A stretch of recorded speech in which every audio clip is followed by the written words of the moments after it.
ഹൃദയ കലാസ്നേഹികളെ, എന്തെങ്കിലും കാരണവശാൽ ജീവിതം വെറുത്തിരിക്കുന്ന ആളാണ് നിങ്ങളെങ്കിൽ ഈ വീഡിയോയുടെ ഡിസ്ക്രിപ്ഷനിൽ ഞാൻ ഈ അപരാധത്തിന്റെ ലിങ്ക് കൊടുത്തിട്ടുണ്ട്. നിങ്ങൾ അതുപോയി ഒന്ന് കാണുക. പിന്നീട് ജീവിതത്തിൽ ഒന്നിനോടും നിങ്ങൾക്ക് ആസക്തിയോ വിരക്തിയോ തോന്നുകയില്ല. ഇത് എന്റെ വാക്ക്.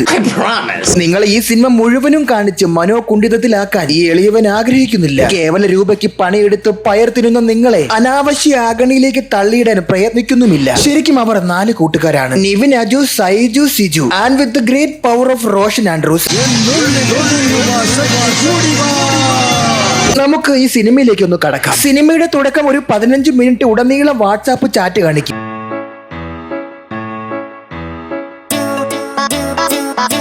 ശേഷം പുതുതായി ഉദ്ഘാടനം ചെയ്ത ജ്യൂസ് കടയുടെ നിയോൺ ബോർഡ് പോലെ പടത്തിന്റെ പേരെഴുതി കാണിക്കും. ഞങ്ങൾ ആരംഭിക്കുന്നു, നിങ്ങൾ അനുഭവിച്ചാലും. എന്നിട്ട് ഒട്ടകത്തിനൊപ്പം ഉണ്ണാമനായി അജു വരും. എന്നിട്ട് അപരാധിക്കും. പിന്നീട് സൈജുവിനെയും സിജുവിനെയും കാണിക്കും. സൈജു കുറിപ്പ് കറക്ക് മയിലെണ്ണ ഇട്ട് വെച്ച് വളച്ച പെണ്ണിനെ ഒതിമൂത്ത 6-ാം നൂറ്റാണ്ടിലെ അരമുറിയന്മാരെ പോലെ സിജു വത്സം കയറി ആഗ്രഹിക്കും, സ്വന്തമാക്കാനും ശ്രമിക്കും. അതോടെ അവർ തമ്മിൽ ട്രംപും മോദിയും പോലാകും. അതിനിടയിൽ സൈജു കുറിപ്പിന് ഒരു ഏനക്കേട് ഉണ്ടാകും. ഒരുത്തന്റെ കുറച്ച് പൈസ കടം വാങ്ങിക്കും, അതും പണ്ട്. അത് തിരികെ ചോദിക്കാൻ വന്നപ്പോ മനസ്സില്ല എന്ന് പറയും തരാൻ. അവനെ അവര് പൊക്കും. എന്നിട്ട് അമ്മണി പുറത്തിടിപ്പിച്ച് അർദ്ധനഗ്നനാക്കി നിർത്തും. അപ്പോഴേക്കും പണവും കൊണ്ട് അവിടെ അജു വർഗീസ് വരും. ഒരു ചാക്കിൽ 4 ഇഷ്ടിക പൊതിഞ്ഞു കൊടുത്ത് ഇവരെ പറ്റിക്കും. എന്നിട്ട് സൈജുവിനെ അവിടെ നിന്ന് കൊണ്ടുപോകും. മാസ്.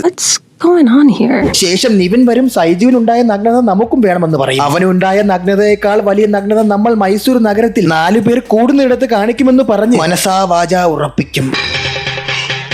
പിന്നീട് സലാഡ് കഴിച്ച് പിടുത്തമായ സിജു തന്റെ സ്വന്തം മുതലാളിയുടെ വീടിന്റെ മുകളിൽ കയറി മുതലാളിയുടെ തന്നെ സ്വന്തം മകളുടെ വസ്ത്രം മോഷ്ടിച്ചു വന്നാൽ നീ തന്നെ വലിയ സെറ്റപ്പ് എന്ന് നമ്മൾ സമ്മതിക്കാമെന്ന് സിജുവിന്റെ തലതെറിച്ച കൂട്ടുകാർ പറയും. അതനുസരിച്ച് അവൻ അവിടെ കയറും. അവളുടെ റൂമിന് പകരം മുതലാളിയുടെ റൂം മാറി കയറി മുതലാളിയുടെ വസ്ത്രം ഇട്ട് താഴെ ചാടും. അത് കൈയോടെ പിടിച്ച അയാൾ മോളെ പിടിച്ച് ഇവനെ കിട്ടിക്കും. അതോടെ ഇവർ പിരിയും. എന്തൊക്കെയാണ് നടക്കുന്നത്? പക്ഷേ അവർ ഒന്നിക്കാൻ തീരുമാനിക്കും. നിവിനെ പോയി കാണും. എന്നിട്ട് അവർ ഡാൻസ് കളിക്കും.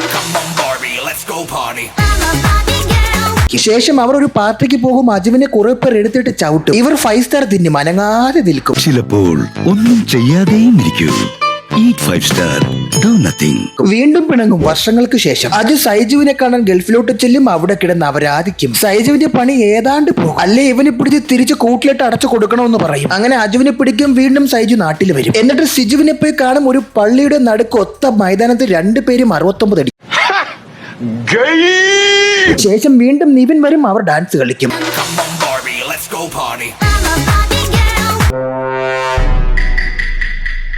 ഇനി എന്താണ് ഈ അപരാധ സിനിമയുടെ മെയിൻ പ്ലോട്ട്? അത് ഇതാണ് സുഹൃത്തുക്കളെ. പണ്ട് ബാറിൽ വെച്ച് അജുവിനെ ചവിട്ടിയില്ലേ കുറെ പേർ. അവരെല്ലാരെയും കൊണ്ട് സോറി പറയിപ്പിക്കണം. അത് റെക്കോർഡ് ചെയ്യണം. അത് അജുവിനെ കേൾപ്പിക്കണം. സംഭവം നിവിൻ കാശുകാരനാണല്ലോ. അതിന്റെ കഴപ്പിനെ ഡ്രഗ് അടിച്ച് കിളിപാറി ഈ അഡിക്ഷൻ സെന്ററിലൊക്കെ പോയി പഴയ അജുവിനെ അടികിട്ടിയ സ്ഥലത്ത് തന്നെ അവ അങ്ങനെ സ്റ്റക്കായി നിൽക്കുകയാണ്. എന്ന് വെച്ചാൽ പുള്ളിക്ക് വട്ടാണെന്ന്. ഇനി നിവിൻ സോറി വാങ്ങാ എന്നും പറഞ്ഞ് സിനിമയിൽ അപരാധിക്കും. നിരന്തരം. അത് അരമണിക്കൂറിന് മുകളിലോട്ട് അപരാധിക്കും. ഇനി നിവിൻ എങ്ങനെയാണ് ഈ വട്ടായതെന്നല്ലേ? ഒരു ദിവസം നിവിന്റെ എൻഗേജ്മെന്റ് ആയിരുന്നു. അന്ന് അജു അവിടെ വരും. എന്നിട്ട് അജു അവിടെ കയറി ഇവന്റെ സ്വഭാവം കാണിക്കും. ഞാൻ വിചാരിച്ചു ചാണകമാണെന്ന്. കലിമൂത്ത് അവർ അവനെ ഇറക്കി വിടും. പക്ഷെ ചെയ്യേണ്ടത് ഇതായിരുന്നു. അതുമല്ലേ കോക്കാച്ചി പറഞ്ഞ പോലെ അടിച്ച് തലപൊട്ടിച്ച് ബലിക്കല്ലടിച്ച് തലപൊട്ടിക്കുമ്പോൾ കിട്ടുന്ന സാറ്റിസ്ഫാക്ഷൻ അല്ലേ, അതുപോലെ ചെയ്യണം ഇതിൽ അജു വർഗീസിന്റെ ക്യാരക്ടറിന്. ഇനി നിവിന് മുഴുത്ത പ്രാന്താണെന്ന് അറിഞ്ഞ് ഇവർ നിവിനെ പിടിച്ച് പോലീസിൽ ഏൽപ്പിക്കും. പിന്നീട് ഒരു പാട്ടോട് കൂടി കൂട്ടുകാരന്റെ കറുത്ത മനസ്സല്ല അവന് വെളുത്ത മനസ്സാണെന്ന് ഓർമ്മ വന്ന അവർ അവനെ സ്റ്റേഷനിൽ പോയി പോലീസുകാരോട് കർത്താവിന് സാക്ഷി നിർത്തി ഇറക്കിക്കൊണ്ടുവരും. എന്നിട്ട് അപരാധം ഒരു ഓട്ടോ വിളിച്ച് അവരെ കൂടെ കയറി താമസിക്കുന്നതായി നമ്മളെ തിരിച്ചറിയിക്കാൻ വേണ്ടി റോഷൻ ആൻഡ്രൂസ് ബ്രില്യന്റ് നമുക്ക് അവരുടെ കുരുത്തക്കേട് കാണിച്ചു തരും.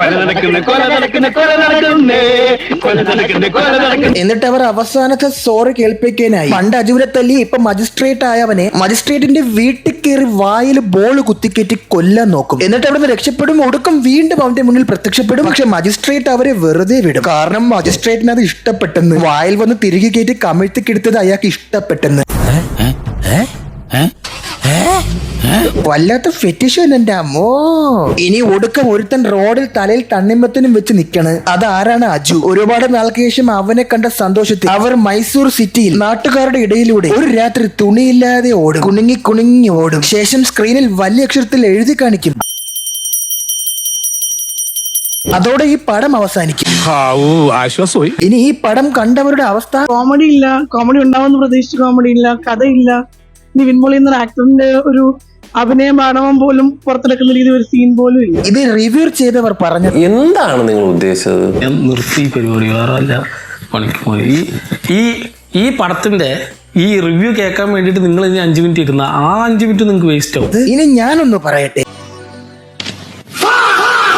ചുമ്മാ ഇത് എല്ലാമേ